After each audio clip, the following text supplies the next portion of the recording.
que haya paz entre la casa de Jacob y sus dos hijos, y después de tanta discordia y tanto pleito hubo unidad. Luego vimos las lamentables situaciones que pasaron la familia de Jacob con su hija y un rey que decidió ultrajarla y lastimar y golpear a la familia, y vemos así cómo Dios ha llevado a esta familia, a pesar de sus pecados, a desarrollarlos en vía a la elección de que ellos sean bendición a todas las naciones de la tierra. Una vez más vemos que no es Dios escogiendo por las cualidades a los seres humanos, sino por su gracia y por su misericordia, como lo ha hecho con nosotros, por gracia y por misericordia. No porque tengamos un mérito, no porque hayamos ganado algo, sino por su infinita bondad. Y vamos a darles un panorama sobre el contexto de Génesis 37. Primeramente, en Génesis 37:3 vemos que Jacob favorece a José sobre otros de sus hijos, y lamentablemente, a causa del pecado de Jacob, él lamentablemente tienta a sus hijos a tener celos por José. No es algo bueno que los padres tengan favoritismo sobre sus hijos. De hecho, eso es parte del pecado y de la pecaminosidad. El hecho de tratar de poner entre los hijos cierto grado de discordia no es correcto. Vemos ahí que es parte de la pecaminosidad de Jacob el hecho de hacerlo, y lamentablemente descuida las necesidades de sus otros hijos y tiene este favoritismo. Desde el versículo 3 nos menciona que le regala una túnica de colores para peores, porque ya solamente el hecho de regalar una túnica representaba un traje especial, representaba algo que simbolizaba un cierto estatus, le daba a su hijo un estatus diferente de los demás hermanos, y esto provoca los celos. Entonces la Biblia nos muestra que Jacob amaba a José más que a todos sus hijos, por la razón de que los había tenido en su vejez. Estaba a su favor. Las túnicas se hacían de un lino finísimo y mostraban el favoritismo. Este regalo simbolizaba eso: eres mi favorito, literalmente. No otra cosa, no otras razones. Es muy simple. Simple y sencillamente Jacob veía en su hijo, el último, el menorcito, algo especial, y lo amaba por sobre los demás hermanos. No estoy justificando de ninguna manera que esta deba de ser la conducta que los padres deban de tener, jamás. Más bien, los padres debemos de luchar por amar a nuestros hijos con equidad, amarlos y que no haya discordia ni pleito entre ellos. En Costa Rica es muy común que algunos de nosotros tuvieron abuelos o padres que ponían inclusive a pelear a sus hijos para ver quién era el mejor o quién era el más destacado, y ahí medían su fuerza, y la balanza se balanceaba muchas veces por alguno de sus hijos. Y en este caso vemos el daño y el peligro que puede provocar el hecho de no tener una clara sabiduría de cómo Dios quiere que criemos a nuestros hijos en un amor equitativo, y puede provocar celos al punto en donde los corazones de los hijos se llenen de amargura y rencor. Debemos de saber pastorear el corazón de los jóvenes y de los niños para que su corazón no se llene de amargura y rencor unos contra otros. La relación entre hermanos debe de ser un vínculo hermoso. De hecho, la Biblia nos muestra que una forma paralela en que la bendición pactual del pueblo de Israel se manifestaba era cuando el Salmo decía: mirad cuán bello y hermoso es que los hermanos habiten juntos en armonía, dando un ejemplo de cómo debería de ser la relación entre hermanos. En América Latina hay un cliché que cuando la gente se reúne en la fiesta de fin de año, los tíos se pelean por los lotes, ¿verdad? Por los terrenos. Es parte de la cultura que haya esa discordia. Y oímos las frases negligentes de algunos padres que dicen: cuando yo me muera, ustedes agárrense. Es parte de la cultura errada y pecaminosa que haya discordia. Una vez más vemos que Dios en su gracia y su misericordia decide entregar la bendición a toda la nación de la tierra, no precisamente a la gente que parece ser la más adecuada, porque así muestra a Dios todavía más que su gracia es potente para obrar en seres imperfectos como nosotros. ¿Quién de nosotros se cree merecedor de portar las promesas de Cristo? Ninguno de nosotros somos merecedores por medio del mismo Cristo y por la obra que hizo en la cruz, pero no por nuestros méritos. De igual manera, tampoco la familia de Jacob era merecedora del pacto y de las promesas, porque vemos que había bastante, no solo disfuncionalidad, sino mucho pecado y una gran necesidad de redención por parte de Dios. Amados hermanos, tenemos que aprender a ver dentro de nosotros mismos nuestros pecados para no creernos que somos el mono con el zapote, porque hasta el mejor mono se le cae su zapote. Si creemos nosotros que somos de alguna manera especiales por nuestros méritos, estamos errando. Si Dios nos ha escogido y se ha placido para que llevemos su palabra y seamos bendición a otros, es por gracia y por misericordia. ¿Y cuántos no quieren cada día más su misericordia y su gracia? Así es, hermanos. Así que esta es la situación con José. Para Génesis 37, 6, 7, la Biblia nos dice que además de que José había nacido siendo el niño pequeño, Génesis 37, 6, 7, dice que Dios lo dota de un don, el cual es que pueda tener sueños y que a través de sus sueños Dios le hable sobre acontecimientos. Y el primer sueño que José tiene es el de los manojos de trigo que se levantan, que representaban sus hermanos y que se inclinaban ante él. Y José, quizás de la manera más inocente, comete el error de creer que la gente se puede sentir bien cuando a ti te va bien. Y muchas veces uno espera eso de sus hermanos. Mira, hermano, me está yendo súper bien, estoy pasándola muy bien y Dios me está bendiciendo y yo espero que tú te alegres conmigo.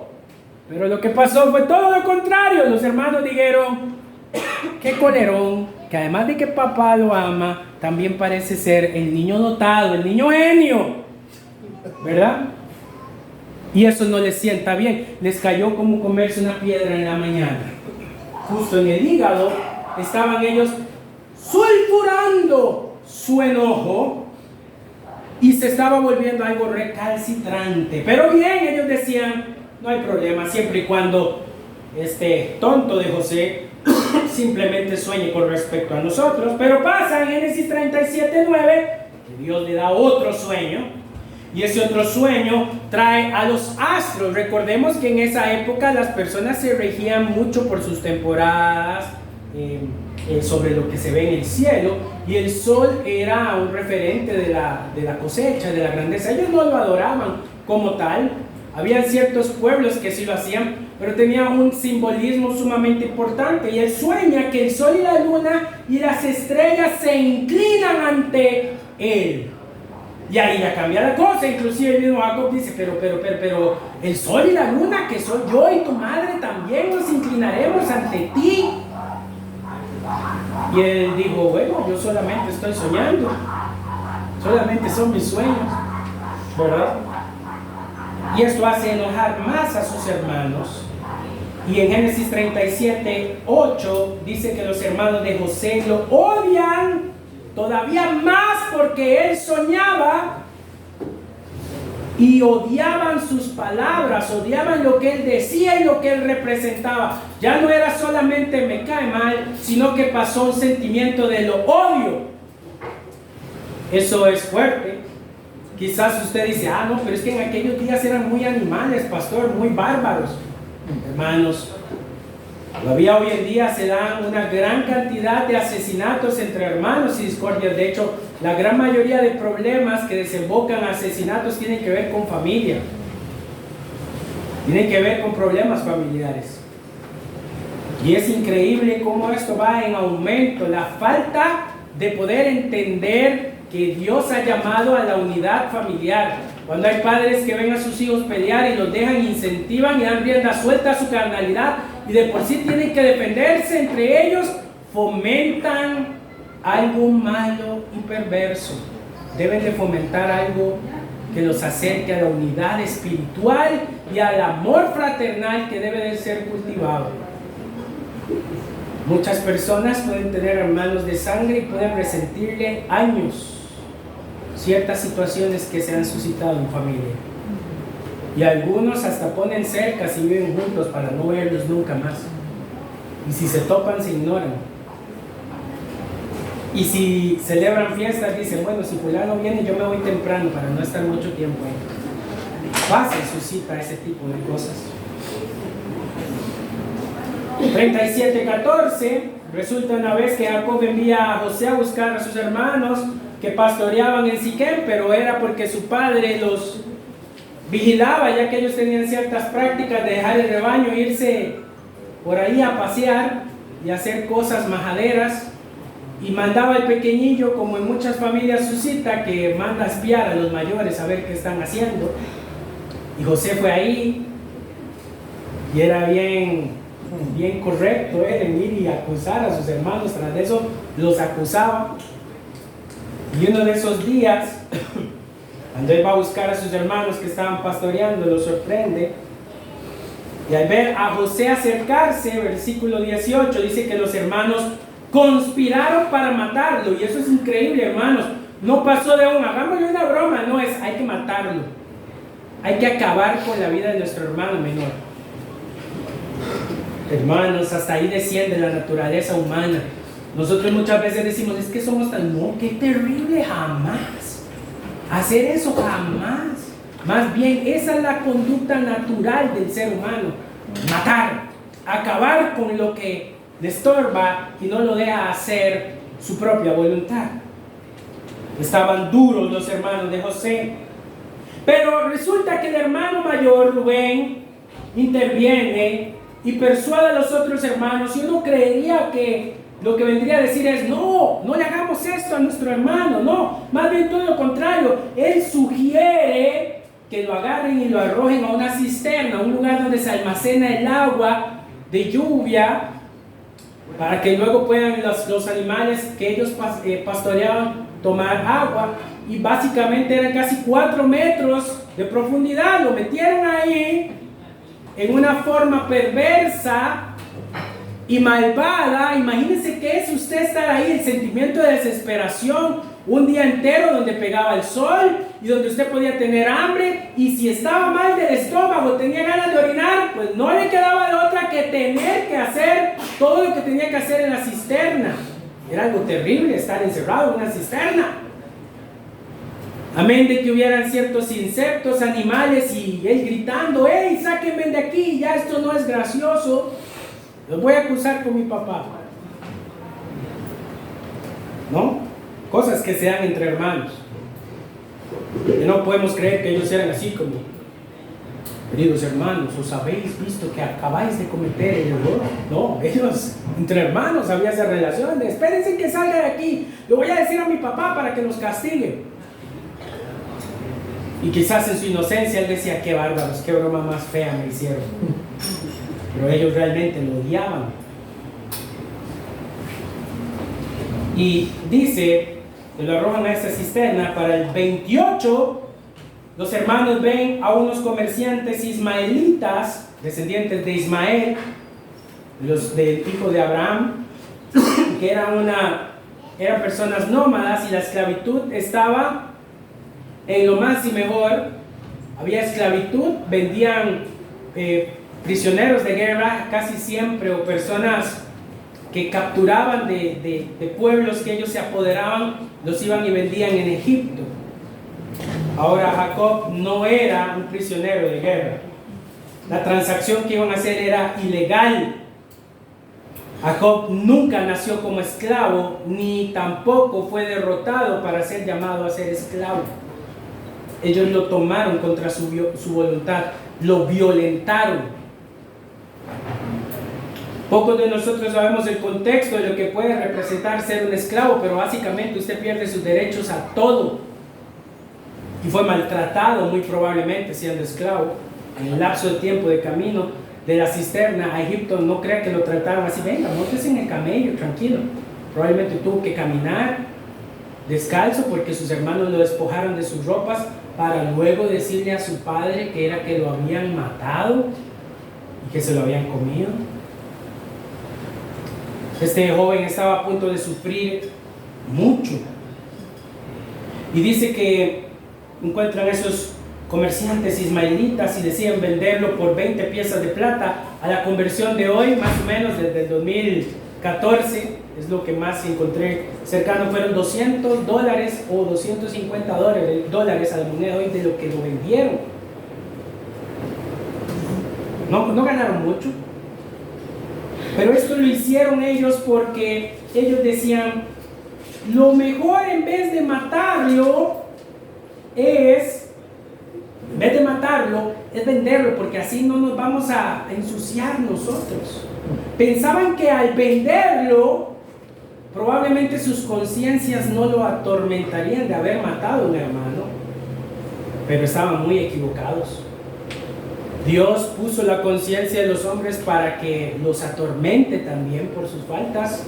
Algunos no conocen la escritura, pero sus conciencias pueden atormentarlos si no han sido endurecidas. Y entonces ellos entregan a su hermano menor, engañan a su padre y vieron a su padre llorar, vieron a su padre sentir dolor, pero sus finos egoístas y su pecado era más grande que ver el dolor de su padre y el de su madre y el dolor que podía provocarle a toda la casa de Jacob. Es tan acongojante ponerse a pensar, estar en los momentos, en los zapatos de los hermanos de José, tan acongojante de ver a su padre, oírlo llorar de tal manera, mirar, tomar la túnica, besarla quizás porque era lo único que tenía de los restos de su hijo, y mirar y saber que todo era una mentira y que no era la sangre de tu hermano, sino la sangre de uno de los corderos, que era también de la casa de tu padre, que te hacías y te aprovechabas de la casa de tu padre, de la confianza de tu padre. Eso era un embrollo tremendo, porque no estamos hablando de una sola persona, estamos hablando de 11 conciencias más que tenían que quedarse calladas para no ser el soplón, aguantando la presión social de no decir la verdad. ¡Qué duro! ¿Qué momento más trágico en la historia de la humanidad fue este? Saber que estamos mintiéndole a toda nuestra familia, engañando a quien nos ha dado la vida. Esta es la conducta de los hombres sin Cristo, sin el Señor. No muestran por nada el ejemplo de nuestro Señor.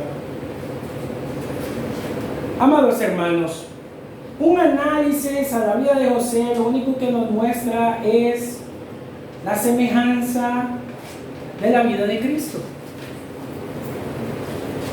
Cristo experimentó una traición similar, profunda, cuando es traicionado por uno de sus discípulos, y no solamente por uno, cuando es capturado y es abandonado por el resto de sus discípulos. Judas Iscariote lo vende por 30 piezas de plata, a José lo venden por 20, 10 más. Tenía un poco más de valor la vida de Cristo entonces. Pues no, fueron igual de vendidos, traicionados. Ambos reflejan cómo la traición viene siempre de aquellos que son más cercanos a nosotros. De hecho, la traición no tiene ninguna validez si no es porque viene de alguien a quien uno ama. Porque si a usted lo traiciona a un compañero nuevo del trabajo, usted dice, ya sé quién es. Pero si alguien con quien usted ha estado años, ha luchado años, ha cuidado, lo ha amado, han tenido momentos especiales, levanta su puño y cuando te abraza, clava la daga, duele más. Siempre lo va a doler más. Y con esto, amados hermanos, no quiero que ustedes crean que cuando somos cristianos la vida nos va a premiar y nos va a decir, nunca más vas a volver a sentir traición. No, más bien el Señor quiere que nuestro corazón se prepare para saber que aún en la vida cristiana, en nuestro caminar, experimentaremos la traición y que solamente a través del consuelo que da Cristo podemos superarla. Así es. El Salmo 55, 11, 14 expresa parte de la forma humana en que el salmista se expresa de los traidores. Nosotros podemos experimentar ese tipo de expresión. Dice Salmo 55, 12 y 14: porque no me aflige un enemigo. Eso es el sentido común. No me va a afligir alguien que me odia, que yo tengo clara distancia ante él, pues eso podría soportarlo, lo que les dije. Ni es el que me aborrece el que se engrandece contra mí, porque de él podría esconderme, sino que eres tú, hombre, mi igual, mi compañero, mi conocido. Juntos tuvimos dulces comunicados en la casa de Dios y andábamos en compañía, dice esta versión. Amén. El verdadero golpe de la traición siempre duele por parte de aquellos que deberían de ser nuestros hermanos. Como diente roto y pie descoyuntado es la confianza en el desleal en el tiempo de angustia. Cristo nos manda a luchar contra la deslealtad y a vivir siendo leales para Él y para su pueblo. ¿Se puede perdonar una deslealtad? Claro que sí, con la fuerza y la potencia que da la gracia del Señor, pero es dura. Amén. ¿Qué nos dice el libro de Timoteo? Pablo le escribe a su pupilo pastoral: pero debes de saber esto, que en los últimos días vendrán tiempos peligrosos como los que vivimos hoy. Hay tiempos peligrosos. Porque habrá hombres amadores de sí mismos. Cuando nosotros decimos, tengo un amigo muy amigo y no conoce del Señor, más cuidado. Avaros, vanagloriosos, soberbios, blasfemos, desobedientes a los padres. Palabra importante, ingratos. ¿Cuántos han sentido alguna vez la ingratitud? Que usted fue, corrió, hizo, deshizo, anduvo, caminó, sudó y al final ni gracias le dieron. Y usted dice, qué gente más maleducada. No, hermanos, es que son ingratos. Sí se dieron cuenta de todo lo que usted hizo, pero son ingratos. No te van a decir gracias, porque son ingratos. Impíos, o sea que no tienen piedad, sin afecto natural, lo hemos vivido, pero qué corazón más frío. ¿Cómo pudo haber hecho eso? Parece que no siente, piel de cocodrilo es lo que tiene. Implacables, calumniadores, intemperantes, crueles, aborrecedores de lo bueno. Y dice la Escritura, principal característica de los hombres de los últimos tiempos, que son traidores, impetuosos, infatuos, amadores de los placeres más que de Dios, que tendrán apariencia de piedad, pero negarán la eficacia de ella. Todo esto debe de ser estudiado. Cada una de esas cualidades definen al hombre sin Dios. Amén. Y tenemos este ejemplo también, además el de Cristo, el del apóstol Pablo.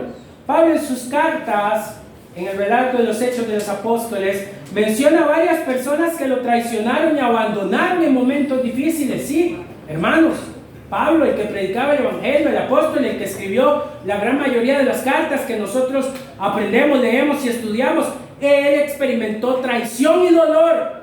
no por ser cristiano dejó de experimentarla. Demas, un discípulo amado, en Timoteo 4:10, Pablo menciona que Demas lo abandonó por amor al mundo y en un acto desleal y doloroso se alejó de Pablo. ¿Quién sabe bajo qué contexto? Me imagino yo que Pablo un día estaba durmiendo ahí en algún lugar y dijo, bueno, Demas, vámonos, Demas, me abandonó, me dejó botado en medio viaje misionero. ¿Y a dónde se fue? No, hombre, además lo vimos jugando pool por allá y tomando alcohol o algo. Porque Pablo dice específicamente, me abandonó porque amaba al mundo. ¿Cómo sabía eso Pablo? Algo tuvo que él darse cuenta dentro de las cualidades de Demas, que Demas de ahí, de la obra misionera, jaló al mundo. Se fue al mundo. ¿Cierto? Lamentable. Luego Alexander el calderero, en segunda de Timoteo 4, 14 y 15, Pablo lo menciona porque dice que le hizo mucho daño a las advertencias, le hizo mucho daño al evangelio y advierte a Timoteo a estar atento, indicando que sus acciones son traicioneras. O sea, si se topa con él, tenga cuidado porque él es un traidor. Te puedes sonreír un momento y después te traiciona. Es que Pablo estaba chismeando, hermano. No, Pablo estaba diciendo la verdad. Digo, ese fulano es un traidor. Tenga cuidado de los traidores. ¿A cuántos no les gustaría tener un escáner que les diga traidor, traidor? Uno es que empieza y se explota el escáner. Sale un papel que dice demasiado traidor para ser escaneado. Básicamente así era. Luego, otra cosa que no pasa, eso sí no pasa, los falsos hermanos. Pablo dice, Gálatas 2:4 menciona que algunos falsos hermanos se han infiltrado en la comunidad para espiar la libertad en Cristo. O sea, para andar hablando mal de las prácticas en las cuales abundamos para la bendición de la iglesia. Criticones, personas que dicen esto está mal, y pervierten la libertad cristiana, haciendo que los creyentes ya no vivan por la gracia, sino más bien por las obras. Y esos falsos hermanos fueron también traidores. Es más, en algún momento, Pablo le escribe a Timoteo y dice, hermano, vaya a la iglesia de Éfeso. Ojalá que lo reciban, ¿verdad? Porque lo habían sacado las enseñanzas apostólicas, habían reemplazado la enseñanza apostólica de que Cristo había venido en carne, y ellos habían dicho que ya la resurrección se había dado, y había un grupo de mujeres ricas que se apoderaron de la iglesia, y Pablo manda a Timoteo y le dice, buena suerte, voy a ver cómo te va a ir. Pero la iglesia estaba cerrada, y en la carta de Juan, en la carta tercera de Juan, Juan escribe a Onesíforo, creo que es, y le dice que gracias por recibir a los hermanos en la fe, porque ya se estaban dando situaciones donde la gente le cerraba la puerta a los hermanos que venían de otros lugares y decían, no, esta iglesia es privada, esta iglesia es la única iglesia de Jesucristo de los santos de los últimos días. Esta es la verdadera iglesia, las demás iglesias no son iglesias del Señor, que no cumplen con las estructuras de nosotros. Y los rechazaban. Qué peligroso es esto, recibir por parte de personas que usted conoce y que han abundado en amor, un desprecio a tal punto que digan, tú no eres cristiano porque tú no haces lo mismo que nosotros. Qué duro, ¿ah? Ese experimentamiento de traición. Como le decía también los ancianos de Éfeso, Pablo lo advierte, se lo advierte a Timoteo y le dice que han sido como lobos rapaces en Hechos 20, 29, 30, que han despedazado el rebaño del Señor. Uy, hermanos, qué lástima cuando se le hace tanto daño a una iglesia. Qué duro cuando el apóstol compara a ellos como lobos rapaces. Y los que no son imposibles de mencionar, grandes y famosos, Himeneo y Fileto, ¿verdad? Que desviaron la verdad y corrompieron cientos de iglesias y causaron un odio contra Pablo terrible. Es más, criticaron tanto a Pablo porque estaba en la cárcel que la gente llegaba a Pablo y mandaba las cartas y las agarraban. Miren, que lo lea quién sabe quién, nosotros no vamos a aceptar nada de Pablo. Y Pablo hace toda una defensa de su ministerio contra ellos, porque ellos eran tan malos que atacaron a la persona de Pablo y de haber estado en la cárcel. Y en algún momento Pablo fue el que los llevó como hijos, los engendró y los amó en el Señor Jesucristo, tanto, dando tanto por ellos. Qué duro, hermanos, pero esto es lo que nos enseña la Escritura. No estamos exentos a vivir una vida sin traición. Ármense de ese pensamiento. ¿Saben por qué? Porque la intención de leer esto y de haber pasado por el libro de Génesis en la vida de José es que no solo veamos a José como un gran héroe de fe, que luego más adelante veremos que perdona a sus hermanos y les dé bendición, pero quiero que veamos en la vida de Cristo cómo el mismo Cristo padeció traición, y luego los discípulos de Cristo deben de armarse de ese pensamiento. Pueden llegar a pasar traición y deben de perdonar la traición. No es que nosotros lo hayamos logrado todo ya, pero sí debemos de armarnos del pensamiento que Dios nos llama a trabajar en nuestro corazón antes de que llegue ese día, o si ya hemos experimentado traición, debemos de perdonarnos. Efesios 4:32, carta de Efesios, que Pablo le escribe a la iglesia de Efesios que lo había rechazado. Antes, sed benignos unos con otros, misericordiosos, perdonándonos los unos a los otros, como también Dios os perdonó en Cristo. Tremendo.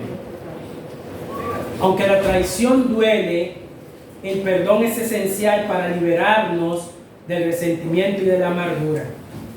El peso de la traición es doloroso, pero hay algo peor que haber sido traicionado y sentir eso en el corazón, y es vivir en amargura. Vivir en amargura es peor que haber sido traicionado, porque la amargura me paraliza a mí para no seguir creciendo en la gracia de Dios. Eso dice el libro de Hebreos. Cuídense de toda raíz de amargura, que muchos la han tenido y han dejado de crecer en la gracia de Dios. ¿Por qué? Porque se llena el corazón de tanta apatía, y usted oye a la gente diciendo: todas las iglesias son iguales, todos son de lo peor, hipócritas, mentirosos, porque le han hecho daño y no perdonaron. Y cuando hablan de la familia dicen: no, las cosas en familia son de lo peor, porque bla, y usted oye la amargura ahí. La amargura siempre se expresa de una manera mala de todo, mala. A veces podemos tener una queja razonable, pero la gran mayoría de las veces cuando nuestra queja se llena y se empaña de ciertas expresiones, usted puede detectar si ahí hay amargura o no. Y lo dice el texto: de la abundancia del corazón habla la boca. Ahora debemos de pasar por ahí. A pesar de las traiciones, algo que podemos aprender de Pablo es que Pablo nunca se desvió de su misión por predicar el Evangelio. En Filipenses 3:13-14 dice: olvidando ciertamente lo que quedó atrás, extendiéndome hacia adelante, prosigo a la meta, al premio supremo del llamamiento de Dios en Cristo. Mantuvo ese enfoque en que debía seguir sirviendo a Dios.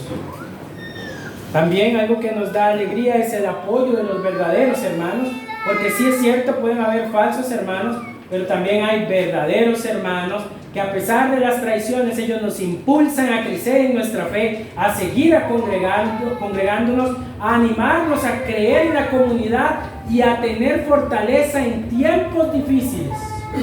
Amén. La confianza en Dios, que es importantísimo también. Pablo confió en Dios, que Él está bajo control. ¿Cuántos sabemos que Dios es soberano? Dios sigue estando en su trono, pase lo que pase.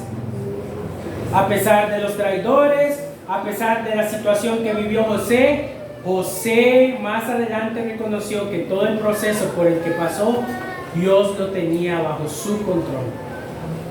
Amados hermanos, quizás nuestro corazón haya vivido traición y hemos experimentado dolor. Pero, amados hermanos, Cristo también lo vivió, y también inclusive murió por aquellos que lo traicionarían. Como podemos ver en las Escrituras, nosotros como escogidos suyos muchas veces no nos hemos comportado a la altura del llamamiento que nos ha hecho. Hemos cometido pecados que, a pesar de que tenemos el conocimiento de la verdad y de la sana doctrina, aún así nuestros actos pueden ser vergonzosos y considerados como de traición. Y Cristo nos ha perdonado y nos ha preservado para que nosotros seamos portadores del pacto y de su promesa. Cuán maravillosa es la gracia de Dios, que puede sostener a tantos hombres y mujeres infieles y que puede darles vida, y no cualquier tipo de vida, sino una vida en abundancia, llena de libertad y sin amargura. Amén. Amén. Oremos. Padre Celestial, te damos gracias en esta mañana por la palabra que nos has dado. Bendice los alimentos el día de hoy. Trae a nuestra vida un contentamiento cada vez mayor, cada vez más grande. Bendice nuestros corazones para glorificarte y exaltarte. Gracias por la palabra que nos trae a nuestro corazón el recordar que, a pesar de que haya traición, también hay sanidad y hay perdón por parte de Cristo Jesús. Que a través de la vida de José podamos ver a Cristo, y que a través de la vida de Cristo podamos ser inspirados y retados a perdonar. Ayúdanos a perdonar a aquellos que nos han hecho daño, a aquellos quienes nos han traicionado, a aquellos que quizás no fueron leales, a quienes en los cuales depositamos confianza y al final nos mostraron otra cara e hipocresía. Gracias, Señor, porque hasta aquí nos has traído. Bendice a esta Grey, bendícenos en Cristo Jesús para traer siempre gloria y honra a tu nombre. En el nombre de Jesucristo, amén y amén. Vamos a pasar a